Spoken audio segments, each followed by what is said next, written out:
Good job.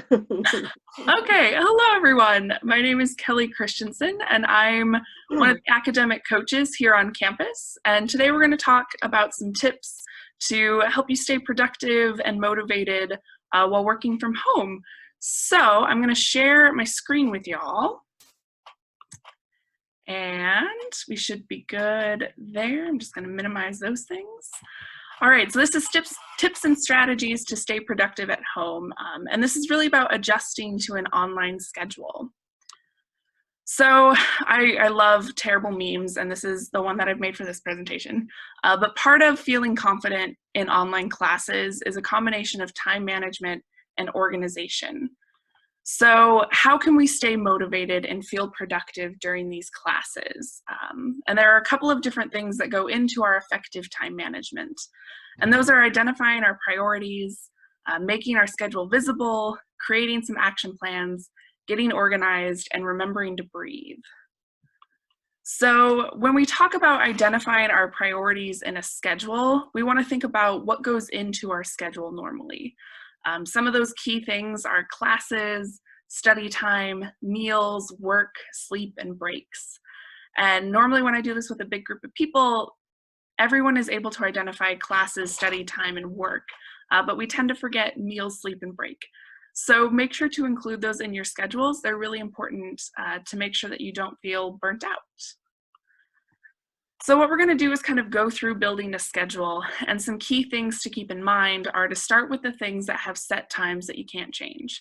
So classes and work are really good examples of these. And then you're going to add in some study times. Try and keep these between an hour and a half long. Any longer and you might feel really tired by the end of it, a little burnt out from things. And then, like I said before, don't forget to include some meals, breaks, and other activities. So we're going to start by building kind of a general schedule, and then we'll talk a little bit more about an online specific one. So with our general schedule, our classes go in first. These have set times. Currently, you might have set Zoom lectures that you need to attend at a specific time, so plug those in first. Now, if you're still working, you're going to want to add in your work schedule next because, again, that's pretty static and you aren't going to change it much as you go through the week. Now we want to add in our homework and study times, and I want you to notice that these study times are only an hour long each, and they include some space between them. Now it looks like a lot in there, but realistically, if you're taking 12 credits, this is about the amount of time you'd need to spend studying. And they're scattered throughout the day, so you aren't overloading one specific day with a lot of studying. You're trying to equally put it throughout the week. So I added in a sleep time, right? This is incredibly important now when time kind of feels weird while you're at home. Try and keep a consistent sleep schedule. Set a bedtime for yourself. I try and do it for myself, and it really helps out for the next day. And put time in to eat. So I'm not going to tell you what you should eat or how you should eat it, but make sure that you do eat. Try and include some consistency in there. If you're at home with family, you might not have much control over when those meals are, but try and plug that in for yourself as well. And then take some breaks. So putting breaks in between homework and study sessions is a good way to give your brain a little bit of time to chill and to regain some kind of energy to keep going. And you can be specific with these breaks. So including what you're going to do. So you'll notice on Saturday night, it says friend night. Maybe that's a time that you have a FaceTime call with some of your really good friends who are far away from you at the time. So put those things in for yourself. Now, planning out every single hour of the day can be really overwhelming. I know personally it doesn't work super well for me. So you can include as much detail as you need. So this is a schedule that I would use where I have all of the classes and work time set and a reminder to eat some food. And then I just sprinkle in some study times that I want to be consistent with. And then I leave some gaps for flexibility. And that's really nice and very important right now. And we'll talk a little bit more about that as we keep going. But The key thing here is that I still included some dedicated study time. And the reason that I did that is to build the habit of studying in a consistent manner for my classes. So how does schedule building change as we're online? Well, one of the most important things about it is that you're making structure for yourself. So we went from having a lot of structure with designated class and lab times to not a lot of structure. And that can be really hard to maintain motivation and productivity through. So online courses are great for scheduling freedom, but it's important to still give yourself some structure. And like I said, that structure can help with motivation and to help you keep on top of your work. So what's important is to be specific. Say exactly what you plan on doing during the time that you block out. So now we're going to kind of build a online schedule for ourselves. So just like before, I'm going to plug in times that don't change. So maybe I have a Zoom lecture that I'm required to go to for a class. I'm going to plug those in first because they're going to be the same every week. But now I'm also going to schedule time to view lectures or slides from classes that don't have required Zoom times. And I'm going to be specific about those. So I'm going to watch recorded lectures on a certain day, and I'm going to take notes on any posted slides. And the reason that I spread that out throughout the week is so that it doesn't all pile up on Friday when I have stuff due maybe on Sunday. I want to be kind to myself and try and be proactive about getting it done earlier throughout the week, just like I would if I was on campus. And just like before, I'm going to plug in some homework and studying time. Now you can be really specific with what course you're going to be studying each block, and I think that's really important if you're finding that it's a little bit hard to keep up motivation. And I'm just going to do like I did before and only allow these blocks to be an hour or an hour and a half long. Again, I don't want to get burnt out by studying, but I want to make sure that I have enough time to study. And I want you to note that I left a lot of blank space in here. So part of that is that I didn't include a work schedule because your work schedule might not exist anymore, or it might be really, really changeable. And the other reason is that I wanted to allow for as much flexibility as possible. So right now, when lots of things are changing, stuff might come up where you need to shift your homework and studying time. So making sure that there's still available time in my schedule to do that is really critical. So I want to have this balance of structure around what I need to get done, but flexibility for to allow for life. So some other tips for online scheduling. One really big one that I've been chatting with students about is schedule time to check your email. So right now, you're getting a lot of your class information through email, whether that's BB Learn announcements or just communication with your instructors. You want to make sure that you're checking your email a bit more than you used to when you were on campus. So blocking out a time in the morning to check it all initially, maybe around lunch, and then again in the afternoon, just to make sure that you're staying on top of those things. It also helps to check it more so that you don't wake up every morning to like 35 unread emails. It's awful. So check in pretty consistently. One other thing that can be useful is to make a master list of due dates and deadlines. So at the beginning of each week, figure out what's due during that time and post it somewhere where you can see it. Utilize your phone and computer for reminders. So set all of those different alarms on your phone for yourself and set a reminder for the day that it's due, but also 1 to 2 days beforehand. So you're not in a time crunch to get it done before that 11:59 p.m. deadline. And try breaking down that long weekly to-do list into smaller daily lists. So this can really help if you're feeling kind of overwhelmed by the things that you need to do, which is really common. So maybe your weekly to-do list is 15 items long, but if you can spread that out between like 3 or 4 items per day, it suddenly becomes a lot more manageable and you can maintain motivation and productivity. You also want to utilize your online resources for scheduling. So you can structure your study time and get support by incorporating online SI Pass or drop-in tutoring sessions. So maybe one of those blocks that you have scheduled out for homework or study time corresponds to some hours when an SI Pass session is going on for your class. Use those things to your advantage. It can help you connect with other students in the course. You can get support with questions that you have, and it's just a nice way to change up how you're studying. The Writing Center is available to help over Zoom or asynchronously, so you can either schedule a Zoom session face-to-face with a tutor, or you can send in your paper and get feedback sent back to you within a couple days. So if you have a large English paper coming up, you want to make sure that you're still incorporating those resources to make sure that the work that you're submitting is as good as it can be.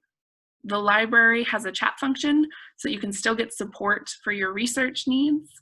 And if you have questions about jobs and internships during this time, check in with Career Services. They've been doing a lot of work to make sure they understand sort of the changing nature of everything that's going on right now.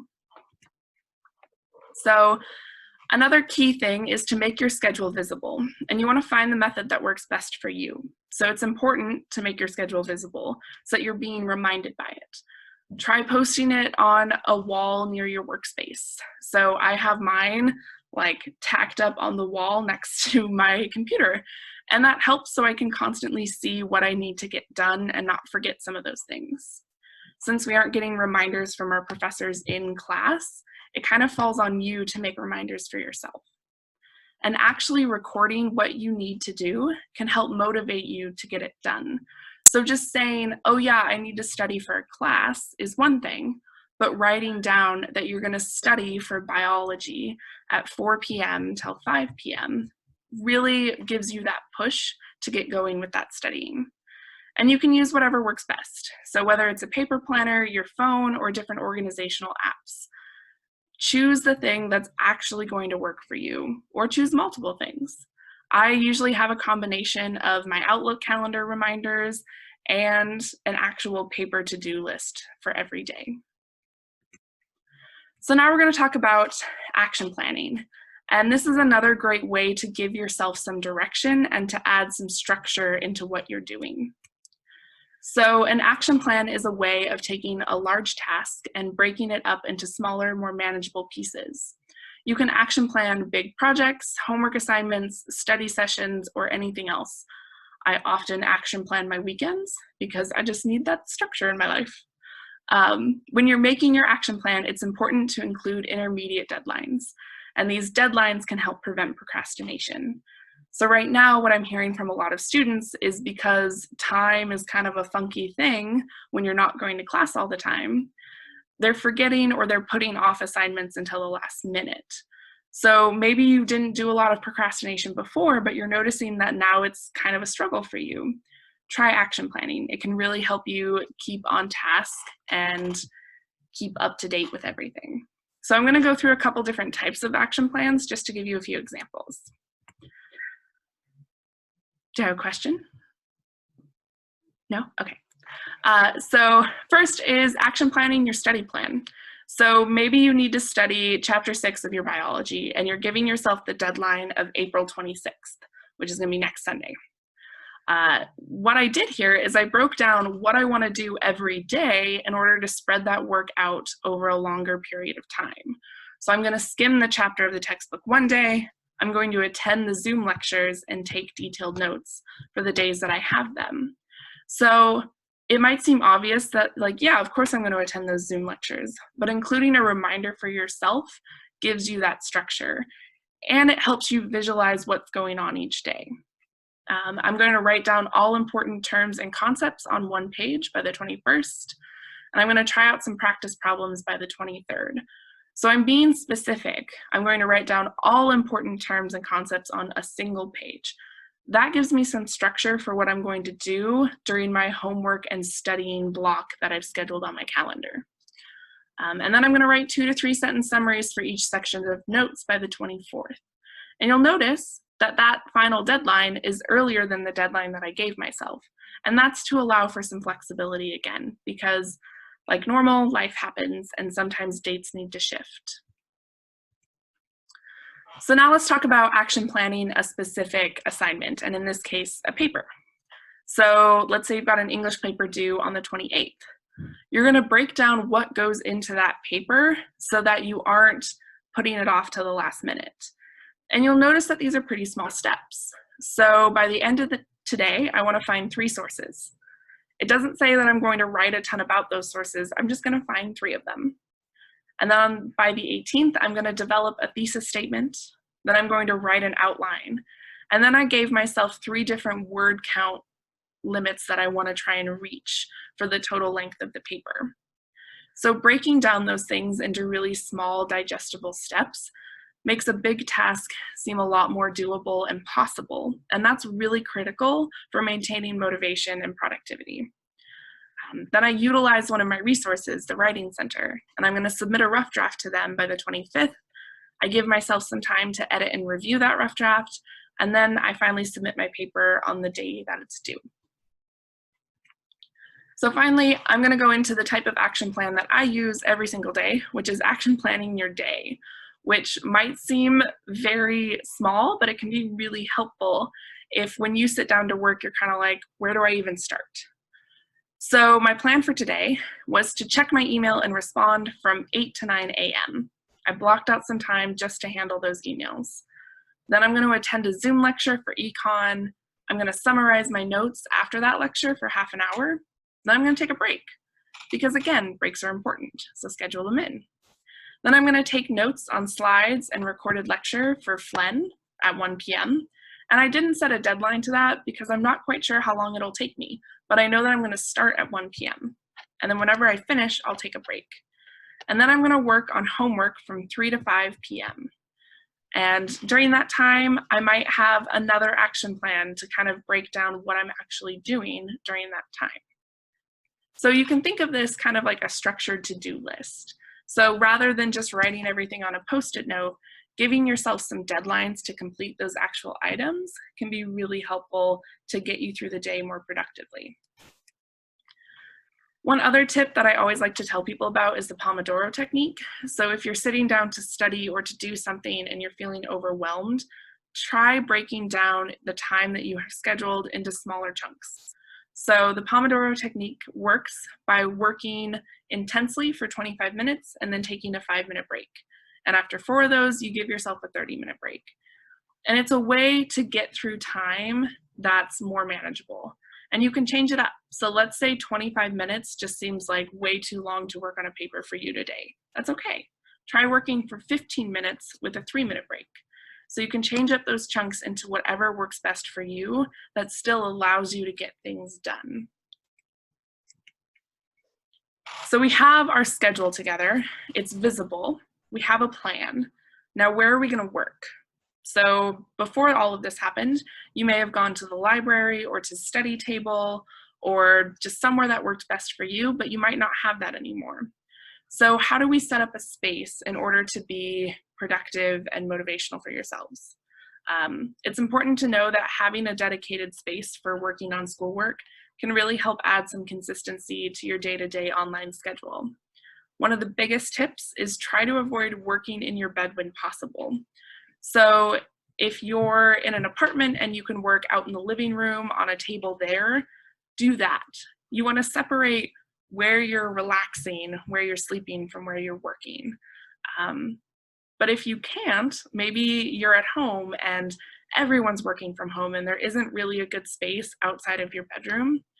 Try working at the end of the bed that you don't normally sleep in. So still creating some separation between those two things is really important. And then make sure to keep things like notebooks, writing utensils, headphones, charging cords, everything that you could need nearby. When you're setting up your space, try to minimize distractions when you're working through lecture materials. So maybe you're in a Zoom session, put your phone away so that you aren't constantly checking it or getting distracted by it. Try and use headphones and background music to block out noise distractions. And then always make sure to communicate with your family or roommates about times when you need a quieter environment to work. So maybe there's a really important test review or you need to take a test and you need a quieter space. Let the folks around you know that that's a need of yours. They can't help you if they don't know. So the other thing that's important right now is to organize your digital environment as well. So you want to create a workspace that's both physically and digitally efficient. So establish an organization system for you by using clear and consistent file names and arranging files and papers in a way that makes sense. This is really helpful right now since the majority of our assignments need to be turned in online. So here's an example. Let's say you're in English 101, section 3, and you know that you can set a folder just for that class. So create a folder for each class that you're in. Then within that folder, arrange it based on what sort of assignments you have. And in that folder, separate it rough drafts and final drafts, and then finally have the actual essays that you'll turn in. And you'll notice that that final block, that Christensen Essay 1 and Essay 2, have a very professional title name, which is important. When you're submitting it, your instructor can clearly see who it is that's submitting it, what file it is, and for what assignment. So taking a little bit of time now to organize files in an efficient manner can really help you find things more quickly and submit really professional materials later. So one of the other difficult things right now is that you might be working in a challenging living situation. Maybe there's a lot of people or there's a struggle with internet connection. So I want to talk through a couple of tips on how to handle those situations. So one is explain your situation and needs to your friends and family. So one of the really good ways to do this is to just share your schedule with the people that you're living with. I know when I've talked to my parents about working from home, they don't really understand what that looks like in this context. And I've heard from a lot of students that their parents don't understand that just because they're on their computer all day doesn't mean that they aren't working. They're actually working really hard. So share the things that you're doing while you're there. Explain to your parents that you have these Zoom lectures that you need to attend, that you have to go through recorded lectures, go through posted slides, and take a ton of notes. Let them see the amount of stuff that you're trying to accomplish. It'll give them a much better idea of just how much work you have to do every week. And then develop a schedule with the people that you're living with for things like internet usage and quiet hours. So if you know that there's a required Zoom session that you need to go to and your internet isn't the greatest when everyone's on it, let people know and see if there's a way to kind of structure everyone else's usage around the needs of the people living there. So maybe during your biology lecture, the other people in your household could be working on something that doesn't require the internet, or they could make sure that they're not streaming videos or music or anything like that, just to ensure that you have a good internet connection for that need. The same thing with quiet hours, right? So it might seem a little silly to make this giant schedule and provide this much structure, but it can be really useful and ensure that you have what you need to get the work that you need to do done. Some other tips: communicate with your instructors often. So email, call, Zoom, whenever you have questions, and really let them know if you're having trouble with internet accessibility or accessibility with any of the materials that they're posting. So I know a lot of students in my class told me that some of the recorded sessions would be most accessible if they were put on YouTube. So I started doing that, and it wasn't a lot of work on my end, but it was a lot of help for the students. So let your instructors know if there's a struggle there. We're all trying really hard to be flexible and to work with all of our students, but we can't do that unless we know. So just reach out and tell them if something's coming up that you need some advice or some help with. And then remember to find ways to connect with your friends from a distance. So I've also heard from a lot of students that this isolation is really difficult because they don't have their normal support system in place. So maintaining a group message, FaceTiming, online games, these are all really good options to connect with your friends. If you had friends in a class that you all took together, schedule a study session with everybody. So set up a Zoom call, quiz each other, create your own sort of like study group that you would normally have on campus. So the last thing I want to talk about is how do we handle some of these interruptions? And there are some things to keep in mind here. Priorities change. Maybe when you were on campus, your single priority was getting A's in all of your classes, But now that you've had to go back home or in a different situation, your priorities might have shifted to helping support your family or to just trying to get by during this difficult time. So realize that that happens. Life happens. Things don't always go to according to plan, and you might have extra time or less time. So when we talked about building our schedules and allowing that maximum flexibility in there, that's really useful for those 2 points of having either extra time or less time. So maybe a paper didn't take you as long as you thought it would. Do you have the energy to maybe start on the next assignment? That way you're ahead in a course. Or if you have less time, is there some place that you can kind of adjust in your schedule in order to make up for that lost time? And then remember that other people might need your help, and that's okay. Just make sure to communicate if something comes up and you need to talk about an extension on an assignment, or maybe someone else in your house really needed the internet for work and you couldn't access certain materials on time. Just let your professors know when these interruptions happen in your life so that they can help you come up with a plan to make them work more efficiently for you. And most importantly, remember to breathe. So if you're feeling really stressed out about this, take a moment, take a breath, and then reach out to the support that you have in your campus community. So you can contact one of the academic coaches or any of the SSS Trio folks. You can check out tutoring, SI Pass, the Writing Center. The Counseling and Testing Center is still available for you. So make sure that you're taking care of yourself so that you don't get burnt out and that you can finish this semester how you'd like to finish it and have it be as successful as you were hoping. So with that, I'm going to stop my screen share and come back to our folks.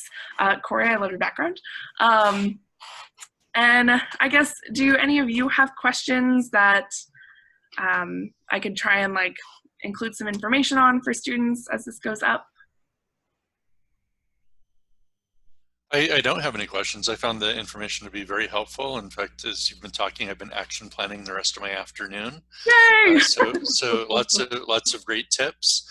We look forward to getting this in YouTube formatting, sending out to our students, and getting more students exposed to this. Thank you. Yeah.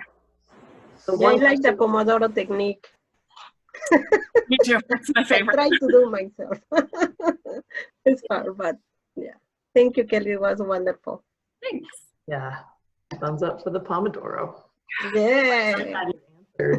I was going to ask about how to communicate to your household about what's going on. I think that's a huge one, to be able to just kind of bring everybody together to understand what's going on and get everybody's needs met. So thank you for covering that. It was all wonderful. Yay! Great. Well, I guess just a note to anyone, if you do have questions, reach out to anybody here. Academic coaching is still available to meet. You can schedule on VandalStar or by emailing acadcoaching@uidaho.edu. I know that Brian and Mercedes both know all of our contact info too. So yeah, feel free to send folks our way. We're happy to help. With that, I'm gonna stop recording